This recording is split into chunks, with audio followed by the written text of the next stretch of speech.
If you ever thought family betrayal only happens in movies, sit with me for a few minutes because the afternoon of the 12th of September 2025, by Bayou Street, John taught me it smells like mud and rust and sounds like water hitting wood like a ticking clock. I'm Gloria Glow Whitlock, 63, living in a little shotgun house in Mid-City, New Orleans. 8 months ago, I buried my only son Malcolm after an accident everyone called fate. I tried to learn how to drink my afternoon coffee alone, listen to tugboats on the Mississippi, and tell myself I would heal one day. I was wrong. That day, sunlight tilted across the yard, dust shining like gold powder. I set my coffee on the rail. I was about to cut some mint for dinner when a silver sedan shot past the trees, skidded along the dirt road, and stopped hard by the water. The woman who stepped out made me freeze. Simone Pierce, Malcolm's wife, the widow who cried so hard at his funeral. Today, she wasn't crying. Her dyed blonde hair was tied high, a cap pulled low. Her eyes didn't meet mine. They swept the bayou like she wanted to erase herself. The trunk popped. She lifted out a brown leather suitcase, the one I gave her at the wedding, back when I still believed she was good for our family. Simone bent down, hands shaking but gripping tight. I called, "Simone?" Riverwind carried my voice away. She didn't turn. 1, 2, 3, slow swings. The suitcase cut a bright arc in the sun, then smacked the water. White spray jumped. It floated for a heartbeat, then slowly sank into the dark green. Oh, Lord. I didn't think. I ran. Mud swallowed my ankles. Tree roots were slick as catfish. I splashed in anyway. My hands grabbed the leather handle. The cold bit my wrists. The suitcase was heavy, like someone inside was holding it down. I gritted my teeth and pulled, lungs burning. Then a tiny sound from inside, small like a kitten or wind leaking through a crack. My heart clenched. "No, please don't be what I think," I whispered. My fingers found the zipper, gritty with mud. It was stuck. I pulled. Nothing. I yanked again, nails scraping, stinging. On the third try, it snapped open with a metal screech, like a breath from the edge of a cliff. The lining was soaked.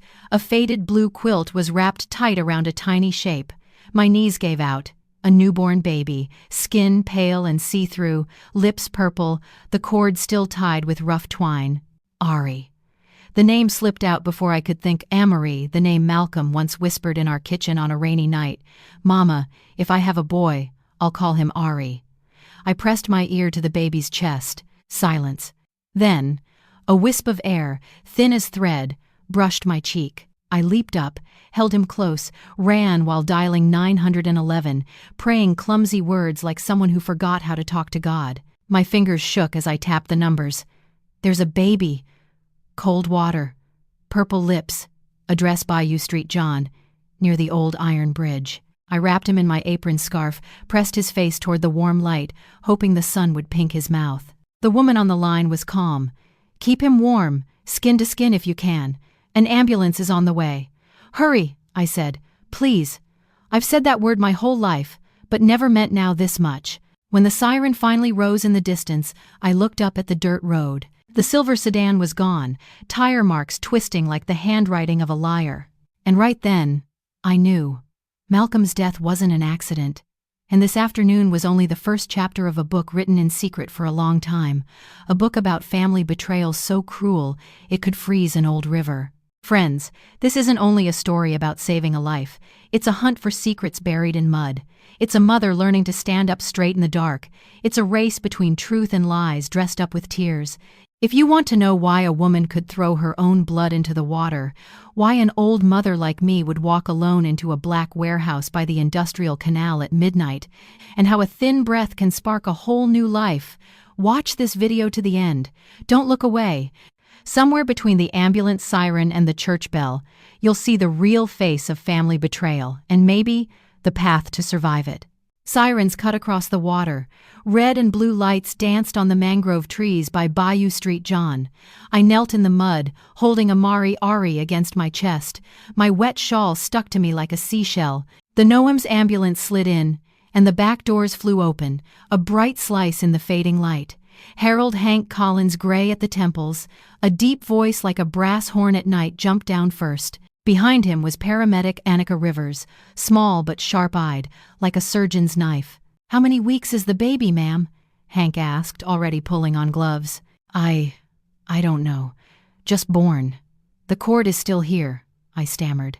Annika placed a newborn oxygen mask over the baby's nose and mouth and tucked a warm pad under his neck. "SPO 2?" she said, checking a small monitor. The green light blinked 82, then slowly climbed to 85. "Clear hypothermia," she said quietly. Hank pulled out a warming blanket, snapped a heat pack, and covered the baby's back. He pressed his stethoscope to the tiny chest. Fast heartbeat, wet sounds, likely water breathed in. "Let's move." They waved me inside. The ambulance smelled like alcohol swabs and the eucalyptus balm in Annika's hair. I sat on the bench, knees tight, holding one of Ari's feet between my fingers, afraid to let go. Each bump in the road made my heart drop. Hank radioed the UMCER. Newborn, cold body, likely aspiration, SPO 2 improving on oxygen, blood sugar acceptable. ETA, 8 minutes. He looked at me. His name? Amari. Ari, I said, barely a whisper. "Okay, Ari," Annika murmured. "You can make it."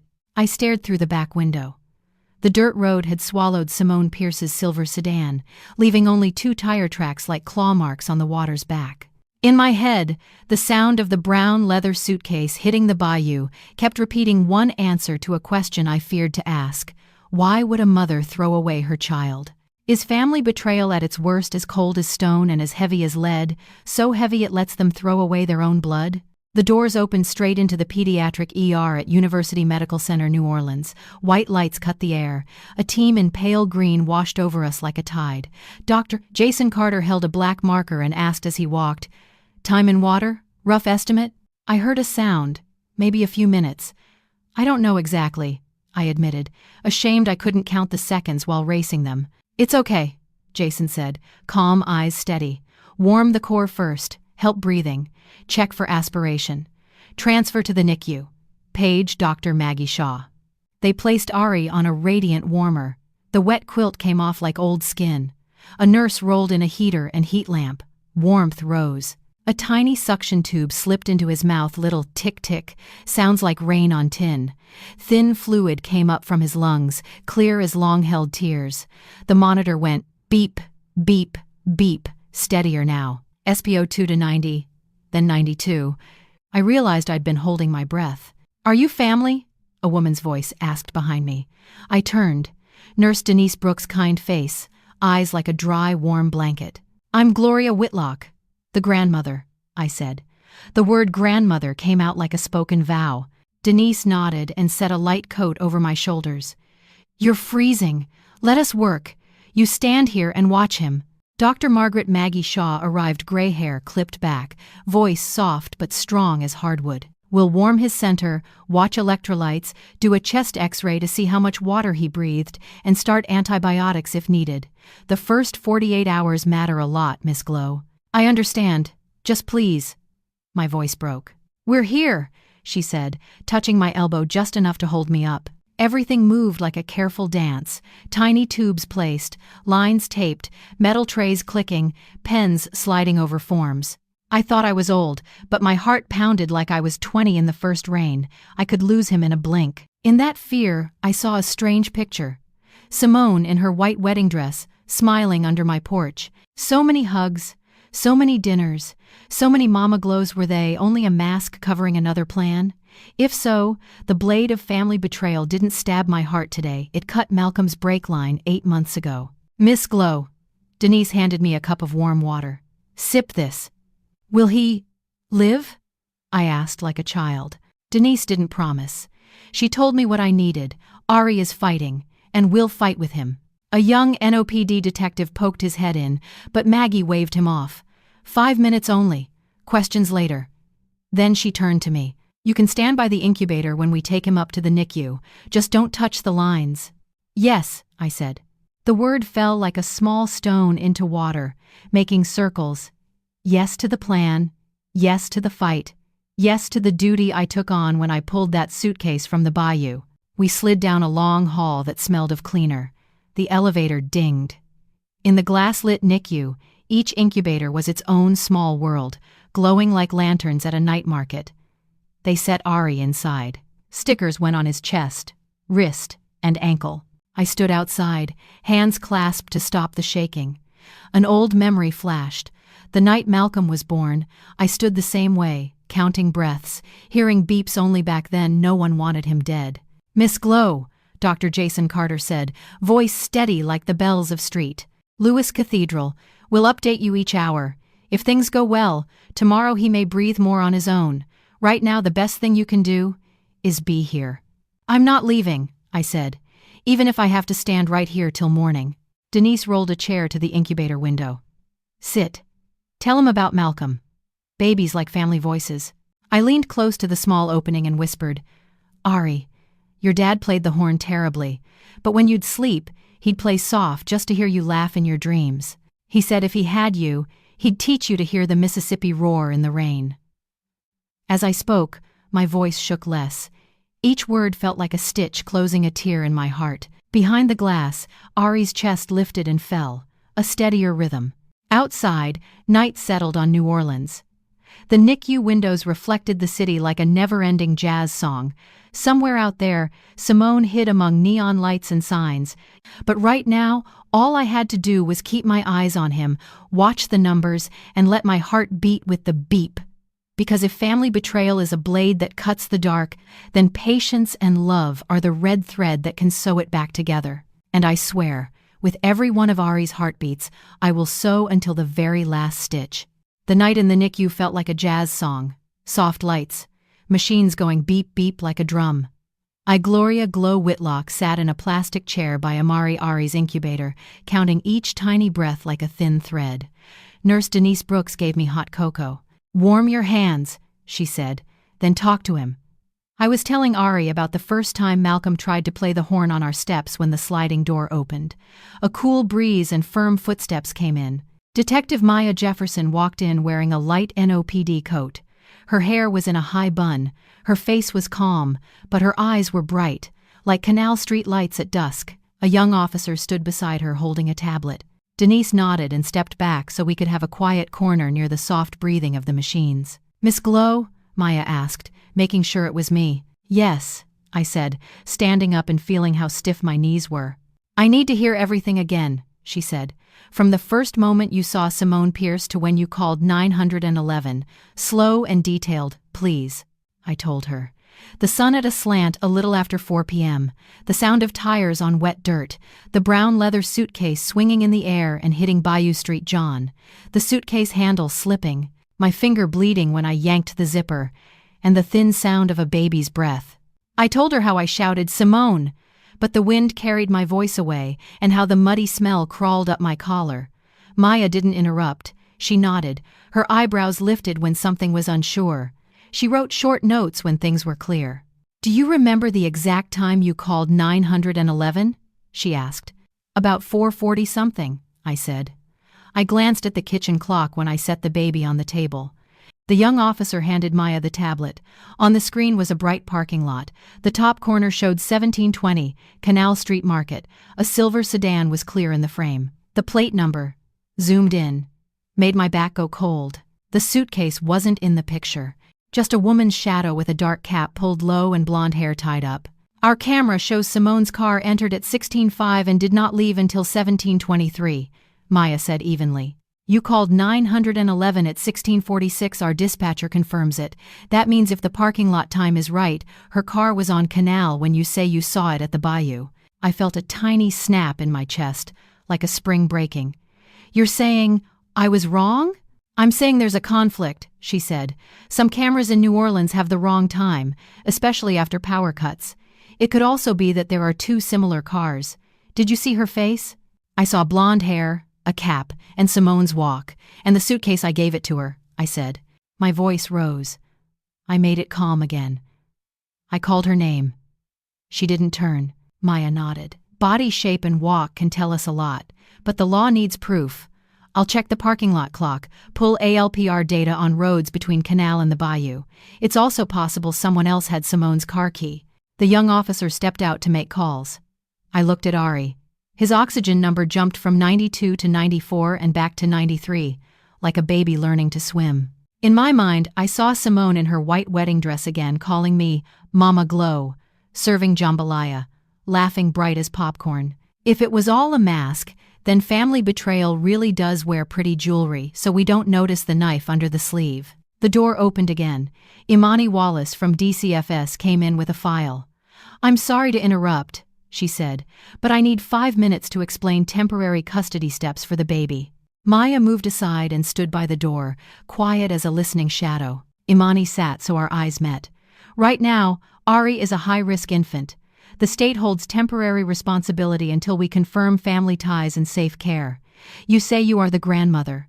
I'll need documents, your family doctor's contact, and a background check. Also, do you have any medication history?" I swallowed. "After Malcolm died, my doctor gave me antidepressants for 3 months. I stopped a while ago. I'm okay." Imani wrote it down without judging. "Thank you for being honest. I'll also need photos of your home, the address, alarm info, window locks, and a storm evacuation plan. In New Orleans, we must plan for hurricane season." I pulled a wrinkled note from my pocket. New lock list, a baby monitor, Malcolm's old space heater, items I'd ordered online. "I'll do everything," I said. "Just don't let him be sent somewhere else. He was in the water too long already." Imani looked at Ari. Her eyes softened. "I hear you," she said gently, "but we can't skip steps. For now, you're the primary caregiver at the hospital. When he is stable and ready to go home, we'll inspect your home before a temporary placement." Maya spoke up. "Miss Imani, if DNA confirms a direct match, can we speed things up?" Imani nodded. "Yes. But we still must ensure safety, especially with a report of domestic violence." She paused and looked at me. "Are you afraid?" "I am," I said. "But I'm more afraid of one day telling Ari that I wasn't there when he needed me." I noticed my hands squeezing the incubator rail so hard my knuckles were white. Imani stood. "I'll be back in the morning with the forms. Stay with him." She left, her light basil-like perfume fading into the clean smell of the NICU. When the door closed, Maya returned. "I need your signature for a brief statement. Tomorrow at 9 a.m.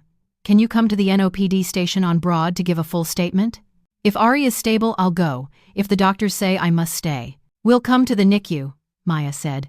"And Glow, do not contact Simone. If she calls, record it and tell me right away." She slid me her card. My direct number. I held the small white card. Maya Jefferson was stamped in tiny raised letters. On the monitor, Ari's SpO2 jumped to 95, then settled at 94. I let out a breath. For the first time since afternoon, my lungs felt like they were for breathing, not for tightening.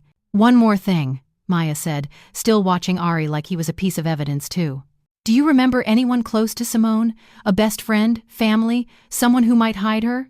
I searched my mind dinners, phone calls, nights she came home late with strange perfume. She didn't talk much about family. Once she hinted about an aunt far away, then laughed it off. "A close friend. There was a Tasha." "No, that's Detective Tasha Grant, your coworker." My cheeks warmed. I was tired and mixing people up. Maya smiled a little. "It's okay. Say anything you remember. Sometimes small pieces make the big picture." When she left, I sat again. I set the card on my knee and looked through the glass. Ari slept. His tiny hand curled, as if holding an invisible rope. Maybe that's his new umbilical cord, not the rough twine from before, but promises. I bent close and whispered, "Baby, if family betrayal is a black tide that tries to pull everything away, then Mama Glow will be your seawall. I'll stand here night and day until the water falls back." Outside, Canal Street still buzzed. Maybe Simone was hiding under a neon sign. Maybe the silver car was just a shadow she left for me to trip on. But I learned something in that muddy afternoon. Don't argue with the water, watch the current. The current of truth always finds the river, and when it flows there, I'll be waiting. Morning in the NICU woke up with steady beeps, like the heartbeat of New Orleans. Gloria Glow Whitlock had slept less than an hour in the plastic chair when Nurse Denise Brooks gently shook me. "Miss Glow, wake up a moment. The doctors want to meet in the clinical room." I looked through the glass. Amari Ari lay in the incubator, his chest rising and falling like a tiny shrimp swimming in warm water. His SpO2 looked better than last night. I put my palm on the glass and whispered, "I'll be right back." The meeting room was bright and smelled like sanitizer and fresh coffee. Dr. Jason Carter stood by the screen. Dr. Margaret Maggie Shaw sat across from him with a hot tea. To the right was Imani Wallace from DCFS. Beside her sat a middle-aged man with deep, calm eyes and a clear voice, Dr. Langston Price, a forensic genetics expert. The door opened again and Detective Maya Jefferson walked in, gray coat still cool with morning mist. "Thank you, everyone," Langston began. He gave me a warm look and set down a file. "Miss Glow, last night we took blood from the baby and a cheek swab from you. The lab ran an STR profile overnight. I'll go straight to the results." I could hear a raincoat dripping in the hall. My heartbeat didn't match the NICU beeps anymore. "These are the alleles," he said, pointing to the screen, columns of numbers shining like Bourbon Street at midnight. "Comparing Amari Whitlock and Gloria Whitlock shows about 25% match, which fits a grandmother-grandchild link. The chance you are the biological grandmother is over 99.7% by current models." I grabbed the table edge so I wouldn't fall. "You mean, he is my blood? He's Malcolm's child?" "Yes," Langston said, steady. "And based on the gestational age and the rough cord tie, the birth likely happened without medical help. But the key point, Amari is your grandson." I didn't cry. My tears ran out at the funeral. The knife in my heart from last night turned into a rope tying me to that little incubator. My child's child. He has a father. And his father is Malcolm. I looked at Maggie. "Doctor, the hospital needs a name for the chart. Write Amari Whitlock. He's ours." Maggie nodded, kind as a thick, warm blanket. "Recording it now." Imani leaned in, voice softer. "This result will shorten a lot of steps. I still need a home check, medical records, and a background check. Our goal is maximum safety for the baby. With blood ties confirmed, you can be considered for temporary guardianship when the doctors say he can be discharged." She looked me in the eyes. "I know hearing rules right now is hard. But the rules also protect you both, especially with signs of family violence." The word violence flipped a switch in my head. Simone Pierce's face rose like a muddy old photo. Maya folded her hands and leaned back. "I need to share our part," she said, eyes never leaving me. "We rechecked Malcolm's crash. Last year's file said lost control in rain. This morning, on my order, the lab unsealed the stored car. The brake system exam shows a fresh, clean cut on the rear brake fluid line. That cut does not look natural." A metal sound sliced through my mind. "So, someone tampered with my son's brakes." "We don't accuse anyone in this room," Maya said, straight as a pole. "But Simone is a person of interest. She's missing, and a newborn tied to her was found in an unacceptable situation." She glanced at a second screen. "We're also checking bank records. There's a $200,000 insurance payout 4 months ago and money going to an offshore account. That part needs legal time." Denise laid a hand on my back so I'd breathe. I looked at each person. Langston steady as stone. Maggie wet eyes, iron voice. Jason writing like he was building a surgery plan. Imani, both door and lock. Maya, a light that reaches the bay's bottom. I understood. I had allies now, but our enemy was no amateur. "Can we protect Ari from anyone who claims to be his mother?" I asked, rough and low. Imani nodded. "When a child is in danger and police suspect past violence, we can file for a temporary protective order within 24 hours. I'll file this afternoon. Until the court says otherwise, no one may approach the baby without approval from the hospital, DCFS, and you as the in-hospital primary caregiver." I nodded, but inside I heard a whisper. "Simone doesn't knock. She kicks doors." Langston closed the file, gentle again. "Miss Glow, I know numbers look cold, but inside them is your family's fingerprint. Ari carries a part of Malcolm in every cell. For court, that's an anchor. For life, that's hope." He paused. "One more thing. We'll need items from Malcolm, a few hairs, an old toothbrush if you have one, to reinforce the family link in court." "I have them," I whispered. "I kept his toothbrush. And his notebook he scribbled in for years. I didn't say the ink got darker after each fight with Simone. I wasn't ready to open that box, but I would, if needed." Jason wrapped the medical plan.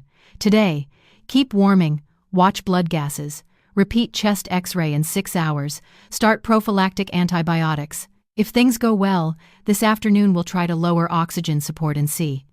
He met my eyes. "No promises, but so far Ari is responding encouragingly." Maya stood and slid her card closer. "We'll have people nearby, discreetly. If Simone contacts you, record it and call me at once. You're not alone now, Glow." As folks drifted out, Denise walked me down the hall past photos of once preemie babies now big and smiling by saxophone-shaped cakes. At the NICU door I stopped, looking through the glass at Ari. Light touched his soft hair like new grass. His thumb twitched, as if learning to hold a string. "Baby," I whispered into the slot, letting my warmth flow in. "They just said, 'You are my blood.'" "I know. I knew it the moment I pulled that suitcase from the water. Family betrayal threw you away like trash. But listen, blood doesn't lie. It finds its way home, and your home is here." He said Stasan with crosses. Down the hall, Maya paused and glanced back. Her eyes said, "We have a long road." I nodded, answering her without words. I sat by the incubator and opened Malcolm's old notebook. The ink had faded, but the words still spoke. If I ever have a boy named Ari. I hadn't turned the page when my phone buzzed. A strange number flashed. I looked at the NICU window, at Maya's card, took a deep breath, hit record, and put the phone to my ear. "Hello?" I said, voice flat as calm water before a storm. "Who is this?" I put the phone to my ear and hit record before I spoke. "Hello? Who's this?" On the other end was a rough breath and the hiss of an air compressor. "Are you Glow?" a man asked, out of breath. "Don't hang up. I'm Calvin Cal Jones. I run the garage in the lower ninth. I need to talk. About Simone. About Malcolm. About the brakes. Brakes." That last word dropped like a bolt rolling under a car. I looked through the NICU glass. Ari was sleeping, his tiny chest rising and falling. "Where are you?" "Bayou Auto and Tire, corner of Caffin Avenue, but don't bring a bunch of cops. I've got debts." "I'm not coming alone," I said, eyes on Detective Maya Jefferson's card. "If you want to stay alive, you cooperate." I texted Maya fast. Cal called. "Lower ninth, Bayou Auto and Tire. Says it's about the brakes." Less than a minute later my phone buzzed. "I'm here," Maya said. "You're not going alone. Wait 10 minutes. I'll put undercover officers in place. Clip the mic on your collar like yesterday." The Bayou Auto and Tire garage sat under a dull tin roof. Wind from the canal carried water and motor oil smells. An old ceiling fan turned slowly, shaking shadows across oily streaks. A tan dog snored by an oil drum. Cal came out tall, thin, gray t-shirt stained, fingers greasy and yellowed from cigarettes. His eyes kept flicking to the door like even his shadow might betray him. "I knew I shouldn't get involved," Cal said, voice shaky. "But Simone, she knew I was broke. Loan sharks were after me. She came in March with Malcolm's car," said the check engine light keeps blinking.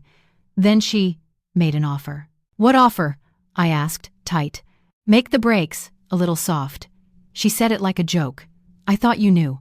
I told her that's crooked. She took out $2,000 cash, put it on the table, and a note that said $3,000 when it's done. She said Malcolm was too careful, drives in rain like he's flying, wanted him to be less confident for one day. I was stupid. I looked at my bills and thought, just a tiny cut. The brake fluid would leak slow, and in rain, it would not catch in time, I finished. In my head I heard the brake scream from that January storm. "What did you do?" Cal swallowed. "I pulled the rear brake fluid line, scored it super thin with a box cutter, then tied it up with a zip tie so it would drip slow. Long enough so no one would know it happened at my shop. I was stupid, I know." He rubbed his eyes with greasy knuckles. "But that's not all. Simone also fixed the clock." "The clock?" I said, meaning the timestamp on the parking lot camera. "She gave me a plate number that matched her silver car," Cal said, pulling a dirty plastic bag from a drawer with numbers I knew by heart. "Told me to stick it on an Altima belonging to my ex, Shara. On the day of the crash, I had Shara drive that Altima to Canal Street Market, park where cameras could see. Shara sat there, scrolling her phone till 5:30 and then left. Simone used Text Now to message her, told her to grab screenshots as proof she was shopping. Simone herself, you know the rest. In my mind, I saw Maya's 1720 parking lot photo, and Cal's story clicked into place like two floorboards locking together. A shadow car sat at Canal, while the real Simone drove to the Bayou with the brown suitcase. I exhaled, not lighter but clearer. I wasn't crazy, and the cut in my son's brake line had a name. "What about the money?" Maya asked, appearing from the shade like air. She leaned on a post, gray coat blending into the dim. 2 plainclothes officers were already set around us. Cal jumped, then sagged like a man putting down a heavy sack. I figured you'd come. 4 months ago, I saw Simone in a rented Mercedes, bragging the insurance came in, 200 grand. Then she said a line I can't forget. The rest comes after the baby is taken care of. I asked, what baby? She laughed, said don't worry about women's business.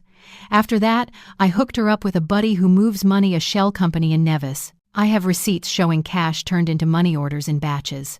He pulled out wrinkled slips, edges stained with oil. Maya put on gloves, took them, and nodded for her team to bag them. You knew she was pregnant? I asked, voice like grinding stone. Cal shrugged, eyes darting away. I heard her arguing on the phone, saying she didn't want to be a mother, didn't want the chain. She said, if it gets born, the money won't be mine anymore. I never thought, ma'am. I thought fancy young folks just bluff. No, I said. That wasn't bluff. That was family betrayal in cash, with a box cutter and a fake plate on a decoy car to trick the cameras. Maya opened her notebook. Cal, you have 2 choices. 1. Stay quiet and eat vehicle tampering causing death, accessory to homicide. 2. Fully cooperate, hand over receipts, texts, garage camera, name Shara, name the money man, and we'll push for a leniency deal with the DA. Cal looked at me, then at his hands. I'll talk. But the loan sharks, they'll kill me. Work with us, Maya said. We'll get you protection. If you don't, Simone will be the first to silence you. Believe me. Cal nodded. He shuffled inside and lugged out a dusty old CPU. My garage cameras don't upload, but the hard drive is here. March will show Malcolm's car and me touching the brakes. I know. I'm ready to confess. I didn't go straight back to the hospital. I swung by my shotgun house in mid-city and opened Malcolm's wooden chest. Under his Saints t-shirt was a blue folder, an updated will, notarized March 2025. The thin, firm line read, all assets, including retirement and savings, shall be assigned to my biological child, if any. If I die before the child is born, the assets go to the Ari Trust, managed temporarily by Gloria Whitlock. Next to it was Malcolm's messy notebook. I opened the page marked with a wrinkled game ticket. She got mad at the test, said her life isn't ready. Mama, I changed my will. At least I will stand between him and the money. I pressed my palm to the paper. The ink was dry, but my boy's warmth felt close. I understood why Simone could use a suitcase, a bayou, and a whole city as a stage. Money made her feel untouchable, and Malcolm's love for his child made her feel shut out. My phone rang. Maya. Hot update, she said. A.L. Parr, on Moss Street, caught Simone's real plates at 1638 that day. Cal's evidence matches. I'm getting a search warrant for an apartment she rented under a fake name in Bywater. Miss Glow, please don't go anywhere alone. Imani just got a temporary protection order for Ari. I'm bringing the will and Malcolm's notebook to the hospital, I said. If needed, I'll testify tomorrow. You'll get the chance, Maya said. And Glow, thank you for not staying silent. I locked the chest and tucked the will folder under my arm. On the wall, a photo of Malcolm smiling with his horn at Mardi Gras. I looked into his eyes. Son, I said, I found their box cutter. Then I turned off the light, slid the bolt, held the papers like a baby, and headed for UMC where Ari was learning to breathe, and Justice was learning to run. A sudden rain hit Moss Street while I held Malcolm's will tight and went back to UMC. In the NICU, Amari Ari was on a little less oxygen. Nurse Denise Brooks smiled. Tough kid, miss. Glow. I touched my forehead to the incubator glass and whispered, rest easy. I'm building a home for you. I said that, but inside my stomach was a knot of wires. Imani Wallace had just set the home check for tomorrow. Detective Maya Jefferson said the Bywater search warrant was signed, and Simone was still like a shadow in the rain. I stood between 2 storms, the real September storm in New Orleans and the storm called family betrayal. At dawn, the city still sleepy, I met Imani at my shotgun house in mid-city. She wore a thin raincoat and carried a thick stack of papers. We start with safety, she said, gentler than before. I walked her down the long hall like a flute pipe, showing each new door lock, the deadbolt I installed yesterday, the alarm tied to the central station, and the porch camera. Kitchen? Imani asked. I opened the cabinet so she could feel the child locks. "This is the medicine box," I added. "It's locked, with doses listed." She nodded and marked things down. "Good. Outlets are covered. Windows have latches. Hurricane plan?" I pulled out a folder, a route map to the shelter near Treme, Pastor Isaiah Caldwell's number, and the neighbor who holds a spare key if I'm stuck at the hospital. Imani stayed calm and steady. She stood in what used to be Malcolm's room. Now the walls were soft yellow. A new crib was delivered last night, with a breathing alarm and baby monitor ready to go. I spread a different blue blanket, not the one soaked in Bayou mud, my hands shaking a little. "You're doing the work," Imani said. "But there's one more step, a 40-hour newborn care class. The next schedule starts tonight, 6-9 p.m., 3 evenings plus the weekend." I swallowed. "Send me the link," I told her. "I can start now. I just need to get back to the NICU before Aries feeding." She smiled. "Take the class. Your visiting hours stay. And the DNA is in the system. I'll recommend temporary guardianship so when Ari is ready, he can come straight here." When Imani left, Pastor Isaiah carried a box up to the porch. "Extra outlet covers," he winked, "and a hand-crank flashlight for when the power goes in a storm." He didn't preach. He just asked, "You okay?" I breathed out. "I'm okay when Ari is okay." He nodded and laid a hand on my shoulder. "Then we do our part and give the rest to God. But don't give outlets to God. We'll screw those in ourselves." I laughed for the first time in 2 days. By afternoon, I was back at UMC just as Dr. Jason Carter rolled in the chest x-ray. "Ari's lungs look less hazy," he said. "We'll try to lower support again if his numbers hold." "Doctor," Maggie Shaw added, "he stays on prophylactic antibiotics tonight. Get some sleep." I nodded, but my phone buzzed Maya. "We just hit Bywater.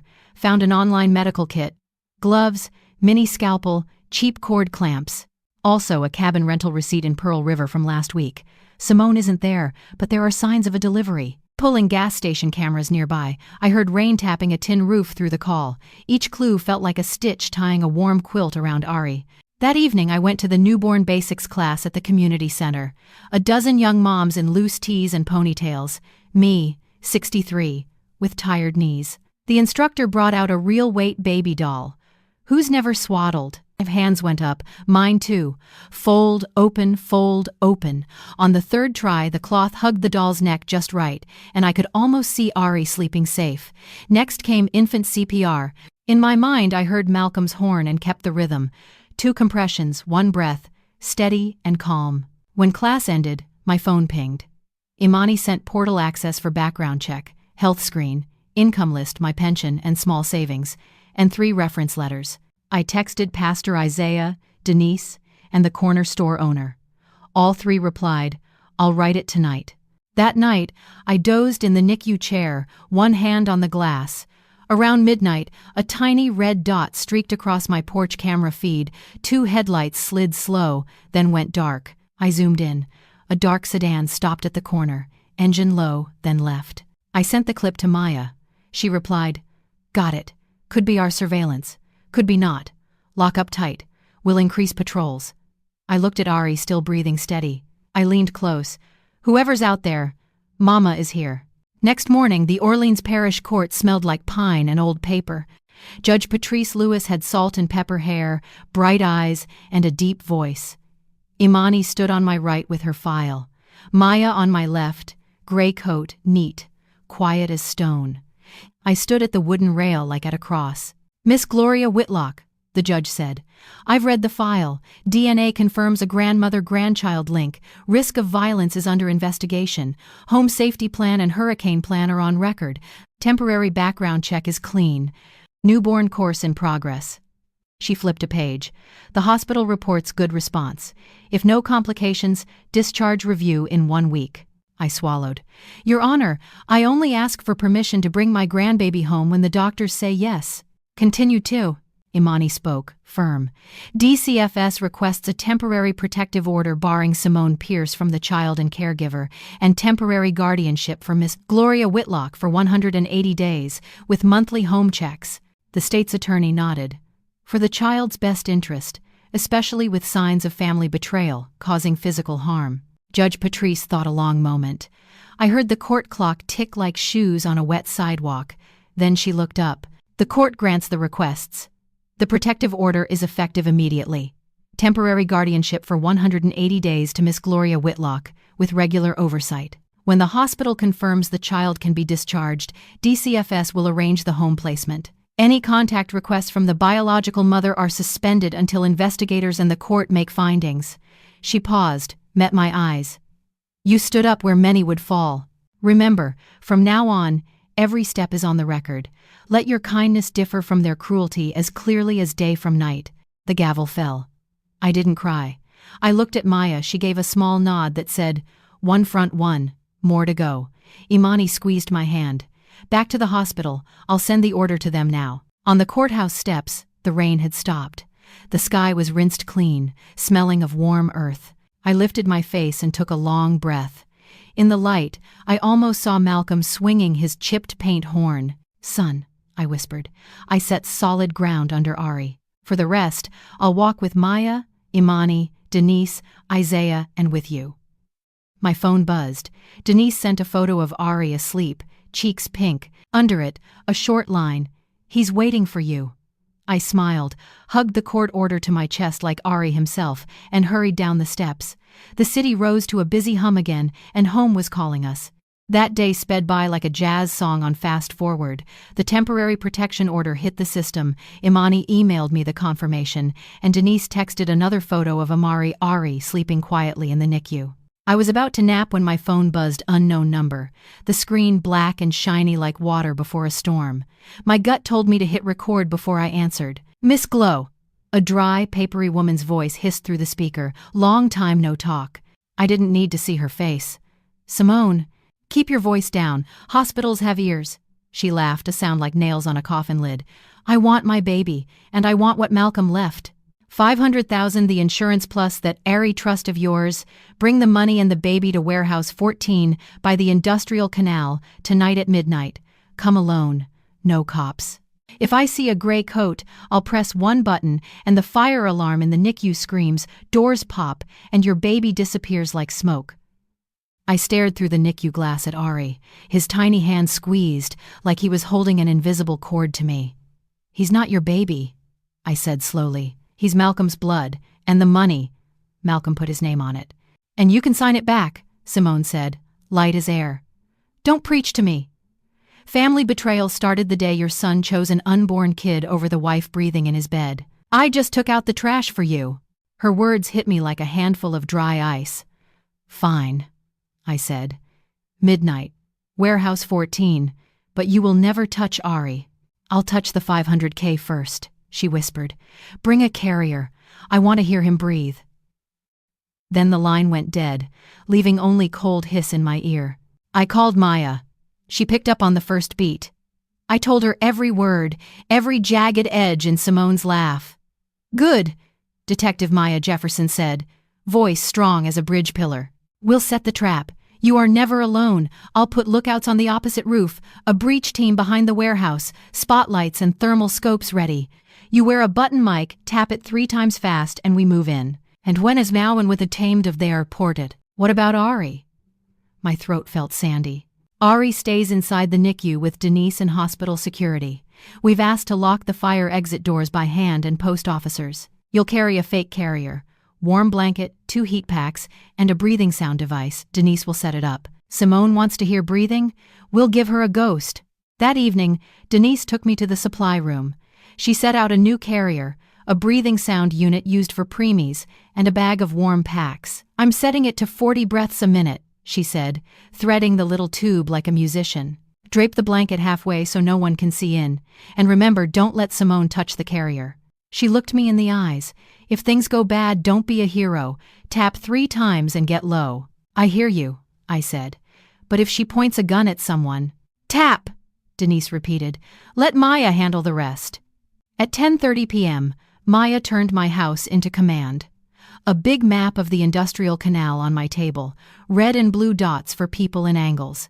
"Wind is northeast tonight. The salty canal air will carry sound sideways," she said, laser pointer moving. "You go in the front door, take 5 steps, then hold. 2 marksmen across the street, a breach team at the west door, a power cut team if needed. Your earpiece is one way, I can hear everything. Don't taunt her. Stretch the talk. Simone loves bragging. Let her tie her own rope. I nodded, hand brushing the edge of the fake carrier. Back then, Simone told Malcolm, stop acting. Now it's her turn to act. Maya smiled a little. And we're the directors. At 11:47, we reached Warehouse 14. The rain had just stopped. Puddles lay like broken mirrors. Cranes stood still like black herons, their shadows touching on the water like messy handwriting. I parked on the dirt lot about 20 steps from the main door, killed the engine, lifted the carrier, heavy like a promise. In my ear, Maya whispered, I see you, steady, we're here.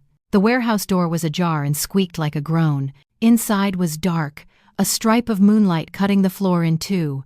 I walked in, took 5 steps, set the carrier in front of me, my hand on the handle to feel the fake breathing hum. You're here. Simone's voice rolled from the mezzanine, bouncing off beams. She stepped to the rail cap low, black jacket tight, metal flashing in one hand. You bring everything? I brought the trust papers and the will. I lifted the blue folder. The paper scraped like a razor. And Ari, right here. I tapped the blanket. The little machine hissed a steady breath. Simone narrowed her eyes, like a cat sniffing a fish pot. Bring it closer. I didn't move. The money's in the bank. What you hear is the breath of the baby you tried to kill at Bayou Street John. Oh, please, Simone shrugged. I gave him a chance to float. You're the one who pulled him out. See, I made you a hero. She smiled. But we don't need poetry. Slide the carrier over. No, I said. Come down, and we talk like family. I pushed on the word family like hammering a nail. Your family betrayal started when you popped my trunk, raided Malcolm's accounts, and ended when you scored the brake line. You chose money over a child. I want to hear your mouth say, why? She paused, then started talking. Because I hate chains. Because I saw Malcolm hugging that old horn, eyes shining like a kid, and I knew my life would be buried in that shotgun house if I didn't save myself. I wanted to go. To see lights in Paris, hear music in Tokyo, spend men's money without having their babies. That's it. She leaned forward. Now the carrier. I looked up. Something shifted behind her, a shadow taking a half step. You will never touch Ari, I said, and my thumb tapped 3 times on the button at my collar. Everything happened at once. Spotlights cracked on like dry lightning. A loudspeaker roared. No PD, drop the weapon. Hands up. Simone blinked, then raised the gun. I dropped low, hugging the carrier like a warm stone. A bang, the bullet slammed a wood post behind me, splinters raining down. 2 shadows rushed from the west door. Maya at the edge, hand up. Drop it. Simone stepped back, heel slipping on damp dust, a blink long as a prayer. Then she let go. The gun hit the concrete with a hollow clack. 2 officers pinned her and snapped on cuffs. You're under arrest for attempted infanticide, murder in the 1st degree, attempted murder, and fraud. Maya read, voice flat as calm water after a storm. I still held the carrier, listening to the fake breathing hum. My heart pounded, not from fear, but because endings are loud. Maya hurried over and knelt to my eye level. You okay? Arce. I'm okay, I said, then laughed when I realized I was hugging an empty carrier like treasure. Only thing is, Ari might get jealous. He doesn't like anyone else stealing his spotlight. Maya laughed too, eyes shiny. Let's go back to the NICU, she said. That's home. As we stepped out, the cranes stood like old soldiers watching the canal. Night sounds came back, bugs, far-off water. Across town, Denise sent a photo, Ari's eyes half open, like he was asking, Done yet, Mama? I texted back one word, done. Then I gripped the carrier, feeling not warm packs and a sound box, but a future just stitched together, its last stitch still warm. Here's a clear, simple American English version, easy enough for a 5th grader. That morning after the arrest at Warehouse 14, New Orleans smelled like rain on the docks. I, Gloria Glow Whitlock, sat by Amari Ari's incubator and listened to his steady breathing. Nurse Denise Brooks handed me hot coffee. Long day ahead, Miss Glow, she said, glancing at the SPO2 screen holding at 96-97. I nodded.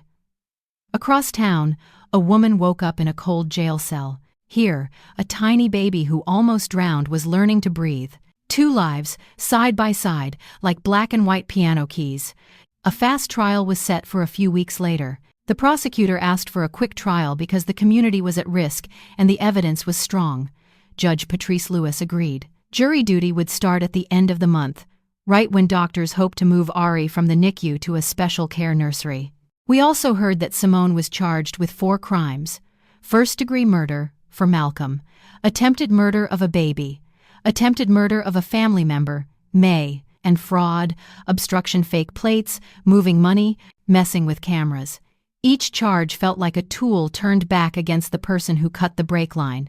On court day, the hall smelled like wax and paper. I wore a simple black dress with a little jazz horn pin that belonged to Malcolm. Imani Wallace walked on my right with a thick case file. Detective Maya Jefferson walked on my left, quiet and sharp. Denise texted, "Ari is sleeping. I'll let him hear your voice when you speak." The courtroom was full but silent. Simone came in wearing orange. Her hair was short. Her eyes were cold. She gave me a thin smile. I didn't look back. I looked at the judge, the jury, and the witness microphone, the narrow bridge I had to cross. Prosecutor Addie Marcus Reed spoke first, calm and strong. "This case is about greed, planning, and a cold crime, family betrayal. The defendant turned marriage into a contract, an unborn child into a bank paper, and death into a shortcut." He pointed to the screen. Exhibit 1. The warehouse video played. I carried the fake baby carrier. My voice came through. "You will never touch Ari." Then Simone's voice. "I hate being tied down. I want bright lights in Paris. I want to spend men's money without having their babies." No one spoke. A gunshot boomed. Some people flinched. I only thought, thank God that bullet didn't hit flesh. Exhibit 2. A license plate camera on Moss Street caught Simone's real plates at 4:38 p.m. At the same time, a camera at Canal Street Market 5:20 p.m. showed the fake plate on Shara's Ultima Cal's friend. Calvin Cal Jones took the stand. His shirt was cheap but clean.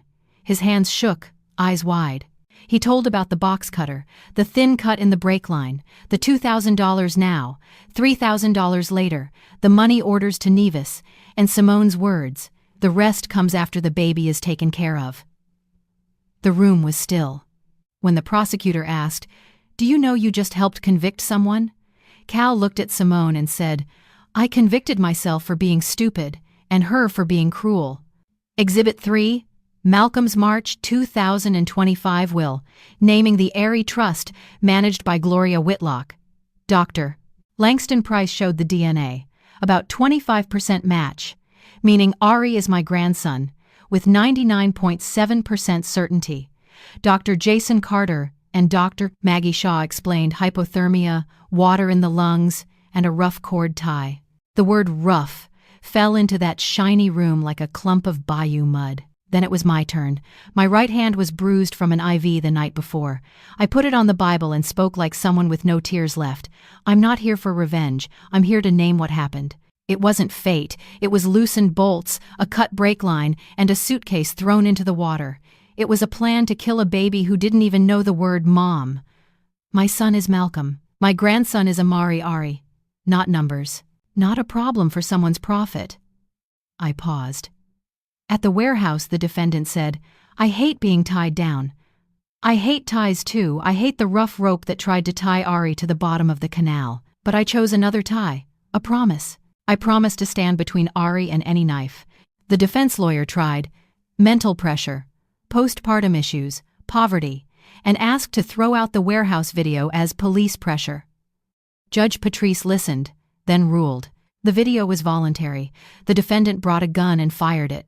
The evidence is admitted. The jury was out 35 minutes. I watched the clock and remembered the night Malcolm died. It was about that long from when he left home to when the hospital called. When the jury came back, they didn't look at Simone. They looked at us. The foreperson stood. First-degree murder, guilty. Attempted murder of a child, guilty. Attempted murder of a family member, guilty. Fraud and obstruction, guilty. Simone didn't cry. She stared at me, hard. But her look hit my jazz horn pin and bounced off. Sentencing. Judge Patrice spoke slowly, each word like a step down. First-degree murder, life without parole. Attempted murder of a child, 30 years, consecutive. Attempted murder of a family member, 20 years, consecutive. Fraud. Obstruction. 10 years, consecutive. No suspended time, she said. You chose yourself over everyone. Justice requires we choose everyone over you. Someone behind me sniffled, maybe Shara, maybe someone who just realized a life had gone off the road. I stood still. Maya set her warm hand on my arm. Deep breath, Glow, she said. I breathed. Wood, paper, wet coats, and a tiny powdery smell in my memory, Ari. From the NICU, Denise texted, Ari just breathed on his own for 10 minutes. I laughed loud and surprised in my own throat. Imani whispered, after this verdict, permanent guardianship will be easier. I nodded, not happy for pain, but relieved we could see light at the end. When they took Simone away, the cuffs clicked like black beads. She looked back. I didn't bless or curse. I just said, clear enough for her to hear, Ari will know his father's name. He won't need yours to live well. That was the only sentence I wanted to read myself. We stepped outside. The street was still wet. Sun sprinkled down like sugar. Maya smiled. Let's get to UMC. Someone is waiting. In the car, I played the old recording, the fake carrier breathing, and deleted it. No more ghost sounds. Ahead, the Mississippi shone. In my head, the water played a blues tune not about sinking, but about making it through. And between Ari's real breaths and the judge's hammer falling like steady rain, I knew. In the fight with family betrayal, some days a court gives the verdict, but every night by the baby's bed is the final judgment. Here's a clear, simple American English version, easy enough for a 5th grader. The day of sentencing felt like a storm that had ended. The sky smelled like wet wood and new sunshine on the courthouse steps. But for me, Gloria Glow Whitlock, there was one last job. Bring Ari home. Imani Wallace told me there would be a civil hearing next Tuesday to decide permanent guardianship and to allow adoption. That night, I slept in a chair in the NICU, listening to the steady beep of the machines and my baby's stronger breaths. I dreamed of Malcolm at the door, holding his scuffed horn, smiling, Mama, take him home. Chast isn't to the Norvley. On Tuesday morning, the Orleans Parish Court was bright and smelled like new paper and polished wood. Judge Patrice Lewis sat tall, firm, but warm. Imani stood beside me with a stack of files tied with a red string. Behind us sat Detective Maya Jefferson, steady as a gray roof in the rain, and Nurse Denise Brooks, still holding her coffee. I laid out Malcolm's will. Dr. Langston Price's DNA report, medical reports from Dr. Jason Carter and Dr. Maggie Shaw, my 40-hour newborn care certificate, the home safety inspection, and my background check, all the bricks for Ari's little road home. Imani spoke simply. Ari Whitlock is stable and ready to leave the hospital soon. DNA proves the grandmother-grandchild link. Gloria Whitlock finished the skills class, the home safety is approved, and the hurricane plan is set. DCFS recommends permanent guardianship for Whitlock and permission to begin a kinship adoption. The birth mother has lost parental rights under the criminal case. Judge Patrice turned to the page with the will. She looked at me. I see the Ari Trust Your Son set up in March 2025. He tried to plan ahead of evil.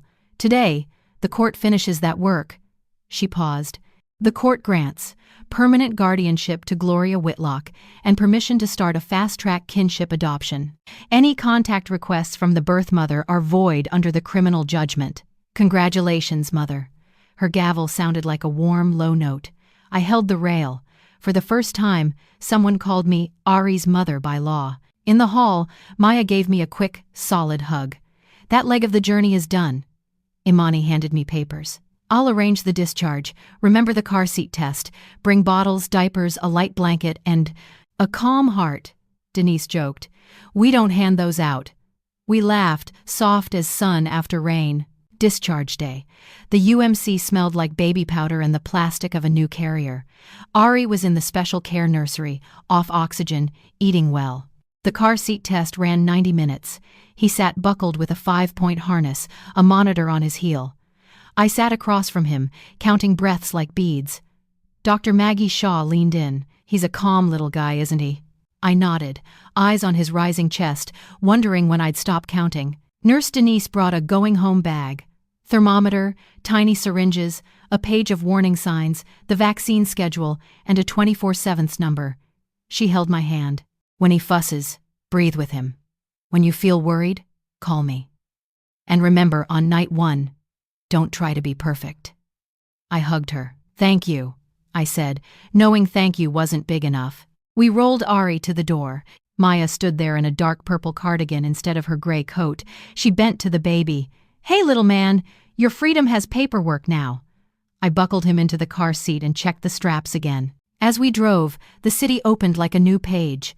Boats on Bayou Street, John rocking lightly, herons on one leg, and water without the smell of panic. Back at our mid-city shotgun house, I turned on the baby monitor and laid Ari in the crib in the soft yellow room. Afternoon light slid through the curtains and honeyed his hair soft as new moss. I stood there to believe it was real. The baby once pulled from a soaked suitcase now lay in a clean, wooden crib, 3 steps from the window, 7 from the kitchen, and half a breath from my heart. A soft knock. Pastor Isaiah Caldwell came in with lavender and a small bottle of oil. No big speech. He touched a drop to the doorframe and prayed in a whisper. "Keep this child from deep water, sharp blades, and cold hearts. Stay with this mother so each night is a lullaby, not a siren." I said a small amen. That was enough. In the evening, Imani stopped by to recheck outlets, locks, and the smoke alarm. She smiled. "I won't need to come often, but I like coming. This house feels warm." I poured mint tea. We listened to Ari breathe on the monitor, the sound round and small like a pea. "Do you think people can choose a new family?" I asked. "Yes," Imani said. "When the old family steps on you, you build again law for bones, neighbors for muscle, love for skin. That's family." She looked at me. "And you just built the frame." After midnight, Ari woke. I picked him up. My back ached a little, my hands shook a little. The warm bottle touched his lips. His eyes opened just enough to see my shadow on the ceiling. I whispered, "Today the court called me your mother. But really, you chose me the day you breathed on Bayou Street, John." He sucked slowly. His tiny hand held the edge of my shirt like a small vine. Outside, I heard wind in the trees, insects, and the city breathing. And under all that, I heard something stop like a cord being cut. The echo of family betrayal. It didn't leave the world, but it no longer lives in this house. Before I laid him down, I opened Malcolm's notebook. I wrote, "Son, the court says I can adopt Ari, but truly, Ari adopted me first. I promised to tell him about his father, the man who changed his will to protect a child not yet born. I promised to teach him the difference between a breathing machine and a siren, the smell of mud and the smell of rain, a promise and a lie." I closed the book and set it beside Malcolm's photo with his horn tilted up toward a high note. Night settled deep. The baby monitor glowed green like a firefly. I pulled a chair to the crib and leaned back, letting sleep come like a polite guest. Before I drifted off, I thought of Denise, Imani, Maya, and Pastor Isaiah, each a fence post along the canal, guarding Ari. I understood. Family isn't only blood, it's the people who keep a child breathing. Tomorrow the season winds may shift, rain may return, shots will start, diapers will disappear like coins in a jar. I'm not afraid. I have papers, a prayer, good people, and a baby sleeping in warm yellow light. I closed my eyes, listened to Ari breathe, and knew our home is finally in the right place. Here's a clear, natural American English version, simple enough for a 5th grader. Late autumn afternoon at Woldenberg Park. The wind from the Mississippi River felt like a lullaby finally sung the right way. Gloria Glow Whitlock pushed a small stroller. Amari Ari slept on his side, with sunlight in his hair. On the bench, Nurse Denise Brooks retied the ribbon on a music note balloon. Detective Maya Jefferson stood with arms crossed, smiling at the water. Imani Wallace opened her planner to schedule next month's check-in. Pastor Isaiah brought a tiny bell to make the baby laugh. We sat there, each with our role, watching the bright riverbank, and I knew, for the first time in months, my heart was breathing everyday air. I told them Ari just babbled Ma, not quite Mom, but it made me laugh so hard I cried. Denise teased, "Maybe he's calling Maya." Maya grinned. "I'll take it, just not while I'm writing reports." Imani closed her notebook. The house is set. Locks, smoke alarms, medicine cabinet, everything meets the rules. Now it's time for living rules: eat, sleep, play. What's left is this: love each other the right way. Above us, clouds drifted like lines from Malcolm's old journal. I keep that notebook beside his horn photo. Each night, after Ari falls asleep, I read a few lines not to stir sadness, but to show him that his father chose him even before they met. On the last page I wrote, "Son, we crossed a narrow bridge called Family Betrayal. Below it were deep water and cold wind, but this side of the bridge is home with an open door, warm light, and a baby's cry that proves we're alive." I closed the book. The paper sounded like a door closing against the wind. I'm thankful for justice for people who can name evil and put it where it belongs. But after court, life still runs on small tasks: washing bottles, changing diapers, hanging shirts, buying groceries. Those small things carry us across long rivers. Maya said, "My job is to put a period at the end of the crime. Your job is to put a period at the end of the fear." I nodded. "Every night I sleep by the crib. Every morning I open the door to sunlight. That's my gentle sentence on the past." People ask, "Do you hate her?" I think, then shake my head. Family betrayal is a cold knife. Hate is only the hot handle. I chose to set the knife down. Not to forget, but to live on. I want Ari to grow up loving kind people, avoiding cruel ones, and knowing that disciplined love is stronger than loud lies. When he asks about his dad, I'll say Malcolm was brave. When he asks about his birth mother, I'll wait until he's old enough to learn that greed can wear a wedding dress. And I'll add, "You are not anyone's mistake. You are the answer." Evening came. Ari woke and stared wide-eyed at the tour boats, like stories floating past. Pastor Isaiah rang the bell. The soft chime broke across the water. Imani lifted Ari, let him touch the bell, then tap my chin. I breathed in river air, baby powder, and damp wood, a rare, calm scent. Maya checked her watch. "I've got to file my report, but hey, next time he says call me. I want to be a witness." We laughed, and the laugh blurred old scratches in our hearts. That night we ate on the porch, bubbling gumbo and buttery bread. Denise walked Ari around the yard, showing him the whispering trees. I set 3 folding chairs side by side, the spots for Maya, Imani, and Isaiah friends who will return like familiar chords. On the soft yellow wall I hung another frame, Ari gripping my finger on day 1 in the NICU. Beside it, a new photo from Woldenberg Park, 2 pictures like 2 riverbanks, and between them a bridge I built with calm, friends, and the law. At night, Ari slept well. I stood at the window over the wet alley and realized I wasn't listening for strange cars anymore. I texted Maya, "Thanks for being the fence." She replied, "You're the roof." I closed my phone, sat at the table, and opened a new notebook. On the first line I wrote, title, "A House That Breathes." In this house, everything breathes. Soup breathes steam, lamps breathe gold, Ari breathes steady, and I breathe easy. Storms will come. Water will rise. But we've learned how to tie the boat. If you've stayed with me this far, maybe you believe what I do.